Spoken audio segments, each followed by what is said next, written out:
Hey guys, welcome back to my channel. My name is Deepika from Desi Curly and today's video is gonna be very important video. I didn't even plan for this video, but I've been wanting to do this since such a long time. So I was like, let me not just waste time in planning, taking out bottles and everything. This is something I wanted to do since a very long time. This is all about curly hair care, the basics of it. No shampoo, no conditioner, no reviews, no styling, just the basics of it. So this is gonna be the video that is required by a person who is starting their curly girl method or who wants to start the curly girl method. Basically, if you do not have naturally straight hair, then you can watch it. Doesn't matter you are a girl, a boy, you want to watch it for your daughter, your son, your husband, your boyfriend or your girlfriend, anyone and everyone. Okay, so first let's talk about what is curly hair or wavy hair. And what is the difference between straight hair and curly hair? So straight hair, what happens is, it's all in the difference in the shape of the follicle from where our hair grows out. So the shape of follicle determines the texture of it. If it's like completely circular, then the straight hair is gonna come out. If it's oval, then curly hair kind of thing will come out, curly or wavy hair. And the flatter it gets, the spirally, the more springy kind of curl you will get. Yaar, Oreo, come on, chup ho ja.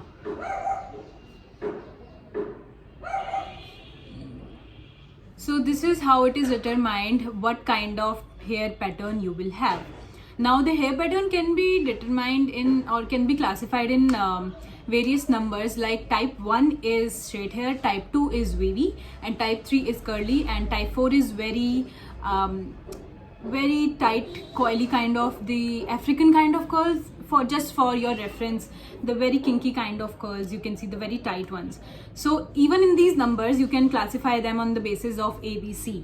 Now type 1, as far as I know, has no ABC. Straight hair is straight hair. And type 2 is like 2A is like somewhat between straight and wavy. Type 2B will have little more wave, and type 2C will be somewhat between curly and wavy. Type 3A, type 3B is somewhat what I have. For example, these particular curls, they are somewhat like in a mix of type 3 and type 3B. And type 3C is even tighter curls. Like you must have seen Asha Barak, the founder of Ashba. She has a type 3 and type 3B and type 3C kind of curls. Okay, and type 4 you must have seen already. A lot of African American women and African women have those kinky kind of curls. Those are type 4. So even those are classified in A, B, C on the basis of the shrinkage of their curls. So this is what you can identify. Like I can say that I have a mix of type 3A and 3B curls. Now if I grow my hair longer, that's a different story. If I grow my hair longer, it will look somewhat like type 2C and type 3A. Like the curls don't shrink as much when I have longer hair. That's the thing about my hair. Now some people think that these curly hair products change the pattern of your hair. That's not possible, because I told you the science of how the pattern is identified or how the pattern is done. So do you think it's possible for a hair cream or a hair gel to change the follicle shape of your head? No, right? So that's why the mundan and all those head shavings done for a kid, I don't think that makes any difference. My mom never got it for me. I don't know what's the reason, but I'm glad she didn't. I don't support the head shavings of kids for the purpose of changing their hair pattern. Please, moms and dads and sisters and brothers, please listen. So some other basics of your hair that you should know, like you want to know your skin type. Like I have combination acne prone skin that is also sometimes sensitive and all everything. In the same way, you can also identify your hair. Like I can say I have 3A, 3B kind of curls, the mix of it. And apart from that, my hair density is somewhat medium. Hair density is determined by how many follicles you have on your scalp. From those follicles only your hair will grow out, right? So no matter what shampoo or what conditioner or what serum or what oil you use, those number of follicles won't increase or decrease. It might decrease by age and due to some medical condition, but it won't increase unless you go for a hair transplant, right? So don't buy things for the purpose of increasing your hair density. That cannot happen. Your follicles, your number of follicles cannot change. Now coming on to the hair, the strand thickness. This is very important. A lot of people feel that porosity and everything is very important. It's not important. This is important. The thickness of your hair strand is important. However, it's not uniform throughout your hair. Some parts of your hair, the thickness will be a lot more than the rest of your hair. So for example, the hair I can see, hair I can see is quite, like, if I touch it, I cannot say that it is 2 mm or 0.2 mm. I cannot identify that, but I can say that it's somewhat like fine. But when I touch the back of my hair strand, this hair is quite thick. I can like feel it between the fingers of my hands. Like, these are quite thick. So this is somewhat you should know, because sometimes people have fine hair. So for fine hair, it's a little difficult for them to style their hair and not have heavy hair at the same time. So this is a little important factor, but people don't realize that it is important. So how can I identify my hair? My hair is 3A 3B mix. It's curly and I have medium density and medium thickness of hair strand, I can say. It's not fine, it's not coarse, but somewhat medium. Exceptions are like some parts of my hair, like at the back. Now, how do I have my curly hair? I have my curly hair from my dad, thank God. So my mom and my brother, they have both straight and silky hair, and my dad and I have curly hair. Thank you, God, for that. So yeah, today I'm thanking God, but like before 2014 or something, I never praised my hair for being curly. I always wanted it somewhat, not really straight, but somewhat manageable. And straight hair was manageable. We have shampoos, conditioners, serums and whatnot for straight hair, but for curly hair we never had anything. And we had no awareness. Right now we have so many content creators, we have so many products in the market, in Indian market, from Indian brands, and even foreign brands are coming in, and there are distributors of international brands. I wanted to see this happening, this revolution happening, and I'm so lucky to experience the revolution happening in front of me. Since 2016 or 17, 18, you can say, the brands have started coming up, and they are also taking curly hair into consideration. Still, a lot of improvements have to be done in the curly hair market and how curly hair is portrayed in mainstream media, but we're gonna be there, we will be there, and I'm gonna be the part of that change. I'm pretty sure of that. So let's go on and learn about the curly hair care part, the main part of it. So I'll start with how I started with curly hair care, because I started very basic, and I'm glad I did that. I started back in 2016. Not exactly, but CG method, I can say, the curly girl method given by Lauren Messi. I started that back in 2016. But before that as well, I was taking care of my curly hair, as in styling it, and that at that time not a lot of people used to do that. Very few people in India knew about curly hair styling, like doing it naturally, how to style their hair. So what I would do is, back in 2012, I joined college in my engineering in 2012, and that time I started finger coiling my hair. I started doing it a little before that, but yeah, that was the time when I started actually doing it properly. And what I did was, I would just wash my hair, and after shampoo and conditioning, I would come out and just comb my hair, and then take sections of hair, like abruptly, very randomly take sections of my hair and finger coil them, because I could see that if I do that, my hair takes the shape of my finger, and then it looks coily, and it's much more manageable rather than leaving it just like that. I didn't know about scrunching and everything. I didn't know about any stylers or so. A lot of people would comment on, not really comment, but compliment on my hair. And when I was traveling in metro, I was in my college, a lot of my friends and my college mates would ask me, how did I do my hair? And they look very pretty. Did I get them from the salon? Did I do any perming? But no, I didn't. But that hair won't last me long time, and I hated it. Yes, I hated it, because curly hair, that finger coiling thing, it used to look like I have some wig on my head. Have you seen those European movies, or those advocates that wear some wig kind of thing on their head? My hair would look like that. So I'm gonna put a picture of that, and that's what my hair would look like, and I completely hated that. So I started to Google search about some styler or something available in India, but I didn't find it.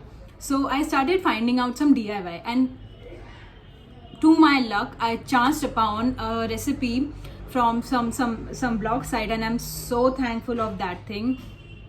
I found a curl hold spray that I still would like to make. Anyone and everyone could use it. And the best part about it was that I just needed orange or mausambi, the sweet lime. Either of it would do. And what I had to do was I had to slice one of it and take 2 glasses of water, put it in a pan, just heat it till the point that the water would reduce to half. Like to 2 glass डाला तो 1 glass बचेगा. Then I would just stop heating it, and then I would just strain it, put it in a spray bottle, and put it in the fridge immediately. Now this had no preservative, of course, so this would last only a week or 10 days at max. But this I started using around 2014, I think, and I did this for around 1 year, 1.5 years or so, and I was extremely happy about it because I never found something like this. I could see my curls holding up. I would put after shampoo and conditioning, I would put my head upside down. Let me just close that. Okay, so we were talking about how I did my hair. So after 2014 and 15, I realized that my hair does need something to hold the curl shape. Because I was doing finger coiling, but that won't last me more than 1 day, and after day 2 I would just put it in a bun or a ponytail at the back. No satin, nothing. I didn't know all about that. So this is what I would do. And after making the curl hold spray, the orange one, I realized that yes, my hair can be shiny, it can look defined, the curls can look defined, and I can proudly say that I was one of the few people who were doing it back in 2014 and 15. If I had to travel, I would take that orange hold spray with me. It would grow bacteria on it, fungus and bacteria, and it would smell very, very bad. So that was something I was really irritated about. I didn't know about formulation and preservatives and everything, how to preserve it and all these things. So I was like, yeah, this is the best I can get. Now then 2015 and 16 onwards, I started exploring more about it because I couldn't do the orange hairspray thing anymore, because the thing was that though my hair would look defined, it was still very dry at times.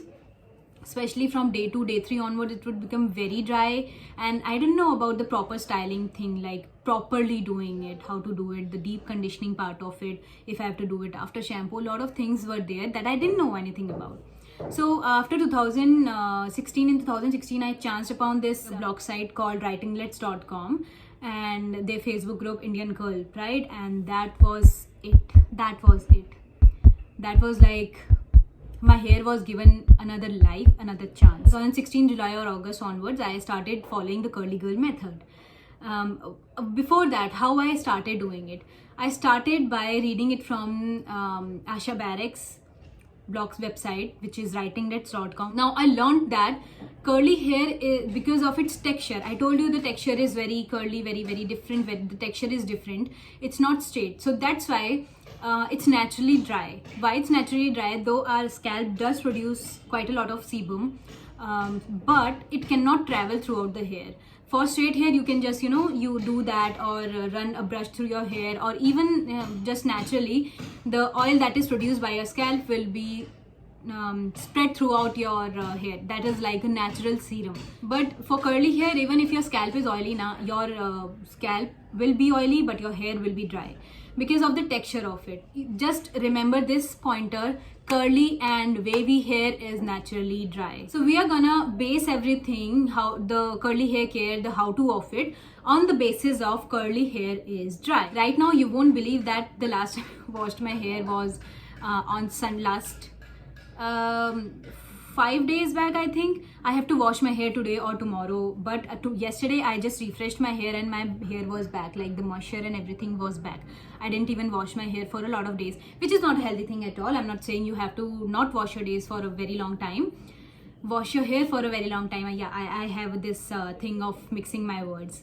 Yeah, you don't have to delay your wash days, but it's just that when you follow a proper curly girl routine, curly hair routine, not really girl but curly hair routine, you have that kind of hair that it will become healthier, it will become moisturized for a longer time. Let's start with it.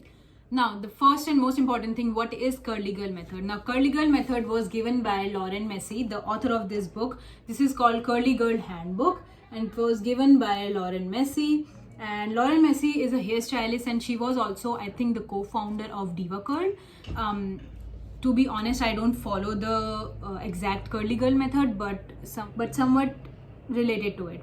But I started following the curly girl method very diligently. I will tell you all about it. Now, curly girl method is basically based on using the most mildest things out there for your hair, for your curly hair, because like I said, it's naturally dry. Now, what happens, what you do in curly girl method is that you avoid things that can dry out your hair in the longer run, and you avoid things that can build up on your hair and in the longer run and make it dry ultimately. Now, what things can make your hair dry? Sulfates, according to curly girl method, sulfates and strong cleansers in your shampoo and drying alcohol, these can make your hair really dry in the longer run. And what can build up on your hair? Silicons can build up on your hair, and mineral oil, petrolatum derivatives can build up on your hair.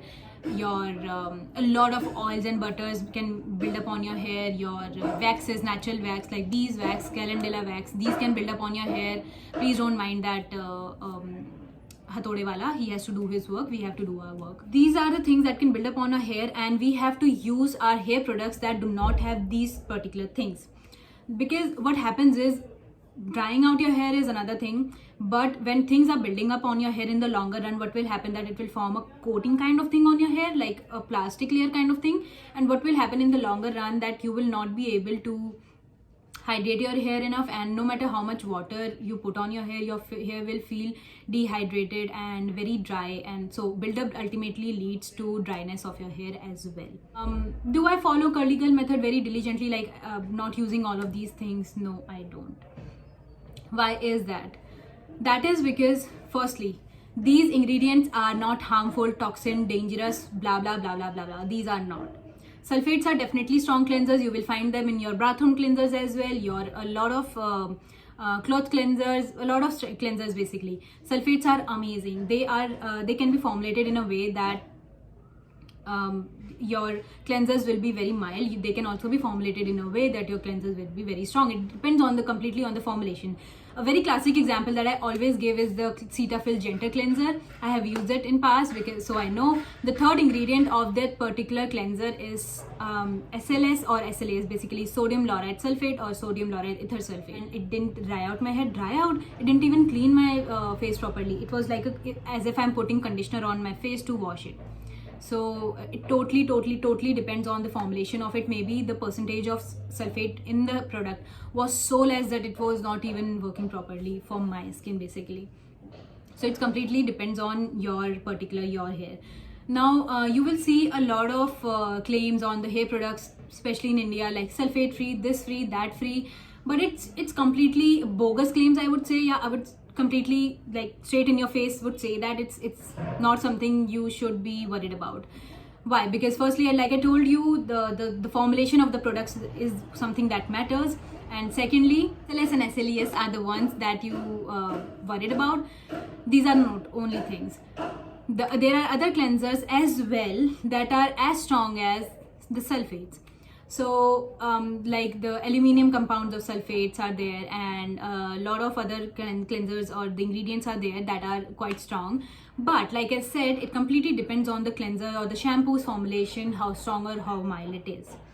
Now this is all about it, and let me tell you, sulfates are best friend for curly hair. Why? A lot of people will not tell you that. They will tell you that sulfates, don't use sulfate, don't use sulfate, don't use sulfate. But I won't say that. Because we use so many oils and butters and stylers in our hair care that in the long run, like once in a month or once in 40 days or 45 days, it is a good habit to use a sulfate shampoo, a plain sulfate shampoo with no silicons. Use that to clean your hair. It will clean your hair like it's like hitting the refresh button for your hair, and you will have very clean hair, no build up, nothing. Your hair will be moisturized and your hair will behave very differently. So I do tend to clarify my hair every 30 or 40 days, and that really helps my hair. Now coming on to what shampoos or cleansers should you use? You should use milder ones for your hair, especially if you have any medical conditions like seborrheic dermatitis or cirrhosis or any of those things. Then definitely you should consult your doctor, and whatever they are prescribing you should use that. This is what about it, that for curly hair, you should use a mild shampoo without any silicons. Now coming to silicons. Now silicons are taken as really bad ingredient, but they are not in the hair products. They are actually really good in terms of they provide shine and they provide a lot of slip to the formulation of the product. It increases the spreadability of the product, and in skincare it's amazing occlusive, that is, it traps the hydration or the moisture inside your dermal layers. And seriously, silicons and silicon based products have saved my skin so much, I can't even tell you. So I'm really big fan of silicons in my skincare, but in terms of hair care, they're not really the baddies or something that is toxic or all those claims that are made. But there are a lot of silicons actually, and in hair care formulation, silicons are added in combination with other ingredients as well, and they are also sometimes PEG modified. Like you will read something like these dimethicone, imidimethicone, cyclopentahexane. These are some silicons, but they are also modified like PEG12 methicone, and that means that it has been modified and it is water soluble. So I don't mind using water soluble silicons, but in general I don't use the hair products that have silicons in them, because it is really difficult to identify if the silicons used in your hair products can build up on your hair or not. So I use it as a blanket term, and I don't use silicons that are water insoluble, that is imidimethicone, dimethicone, cyclopentahexane, like I told you. But if the product has some PG modified silicon, that is water soluble silicon, then I'm okay with it. For example, if my favorite conditioner is the Matrix BioLage Color Last conditioner, and it has PEG modified silicon in it, and it has never built up on my hair. I absolutely love that conditioner. It's so good for anyone with curly hair, or the colored hair or curly hair, dry hair. It has amazing slip, it has a mild fragrance, and it works amazing as leave-in as well. It's so good. Now coming on to next ingredient is our let's say wax. Now wax is something that you will the reason what I think is it is not allowed in curly hair care is that a lot of hair is buildup prone. That is one factor. The second factor is that from previous years, from 1900s or so, when the African community or the African American community, they started making the curly hair products, the very initial ones, they had a huge amount of beeswax, calendula wax, these kind of plant waxes and natural waxes in them, and they were in huge concentration. So they would definitely build up on the hair, and I'm not sure what would they use to clean their hair, but that definitely, if used in higher concentration in your hair products, that will cause build up on your hair in the longer run. If you're not especially if you're using mild cleansers like we have to in a curly girl routine. So maybe this is the reason, but like I told you, I follow a modified curly girl method. If the wax is in really small percentage, for example, there are some masks by Juicy Chemistry, Wilva, they have like 3 to 4% of beeswax in them. I'm completely okay with the beeswax or other waxes, then I'm completely okay with that. That doesn't build up on my hair, and especially because I clean my hair very properly. Or there is this Rizzo's detangling and refresh spray. Yeah, that also has some wax in it, and that works beautifully for my hair, so no problem there as well. So this is another thing. And now coming to mineral oils. Now I don't use mineral oils or things that have petroleum derivatives in my hair care. By the way, for skin I'm completely okay, they are amazing, they are inert, they do not cause sensitivity. But for hair, they have a tendency to build up. So not to confuse my hair and myself, I completely avoid them. And the next thing is very important, the drying alcohols. Now drying alcohols are the short chain alcohols, but you will also find alcohols like citral alcohol, cetyl alcohol, and a lot of other alcohols in your hair products, especially conditioner and hair mask. These are not the drying alcohol. These are long chain alcohols. These are fatty alcohols. These are basically fats or emulsifiers or conditioners in your hair care, and these are amazing. The ones that dry out your hair are the short chain alcohols like denatured alcohol, the ethanol, methanol, these kind of things. Now a lot of hairsprays and foams, these things have hair and hair gels as well, they have a lot of alcohol in high concentration. Now, if you use it like once in a while, it's completely okay. But if you are using it a lot, like every time you wash your hair, every 3-4 days when you wash your curly hair, you are using that for styling your hair, that might cause a lot of dryness on your hair, because the alcohol is in a lot of concentration in your hair product. So this will draw the moisture out of your hair while it's drying, and it's usually in those kind of products that have to dry out very quickly, like the foams that are used by hairstyles for making beautiful hairstyles. Now there's a catch, or the terms and condition here is that these alcohols, the drying alcohols, are sometimes in your conditioners and mask in a really tiny percentage, because there are conditioners in your conditioners there are conditioning agents in your conditioner or hair mask or leave-in that come in a raw material form that have added alcohol in them for the maybe the solvent property of these alcohols, maybe because of that. But these are in such tiny percentage that even if these conditioning ingredients like benzimonium chloride or citrimonium chloride included in your conditioners, they are like included, the alcohol along with these conditioning agents, when included, they're in such tiny percentage, like less than 1%. Plus the whole formulation of your conditioner is so, if it's so conditioning, it won't even cause any dryness. Like less than 1% alcohol, what will it do to your hair? It won't cause any issues. Now, a very important thing I wanted to talk about is the parabens in the curly hair care. Now, parabens, a lot of people feel that it causes cancer, and it changes your hormones, and it causes hormone disruption and whatnot, but that's not the case. These are all myths, and there are no studies to prove otherwise, and no studies have been able to prove that using things that contain parabens cause any of the diseases or anything for the environment or for your hair or skin or body. There are so many studies to prove that parabens, if used in the standard, the limit, it's a very less limit, it is very effective preservative. It keeps the fungus and bacteria and molds away from your products. So I love parabens. I love chemicals in my hair care, my skin care. They are amazing. Everything is a chemical.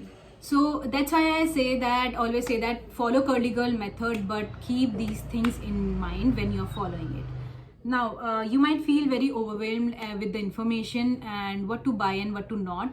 I will link my Amazon storefront here in the description box, and you can go there. There is everything listed category wise: the curly girl friendly shampoo, the conditioners, the leave-in, the gels, the clarifying shampoo, the oil, everything is listed, and these are my personal recommendation. You can go ahead with those. They have nothing to dry out your hair or to build up on your hair. So these are the things basically that worked for my curly hair, so they might work for you as well. And make sure whenever you are purchasing a product, it is CG friendly. How to do that? You can go on the site called curlsbot.com, curlsbot.com. Copy paste the ingredient list, the current ingredient list, especially from their official website, the product's official website. Copy pasted that, and you will find the product is CG friendly or not. Don't paste it from Nykaa, but because a lot of times I have noticed, especially for matrix biolage conditioners and products, that the ingredient list is not correct. Now let's go ahead with how I do my curly hair and what I suggest for you. Hey guys, so don't miss out on the part 2 where I've explained how to use every single product, how to use it, when to use it, how to not use it, all about it.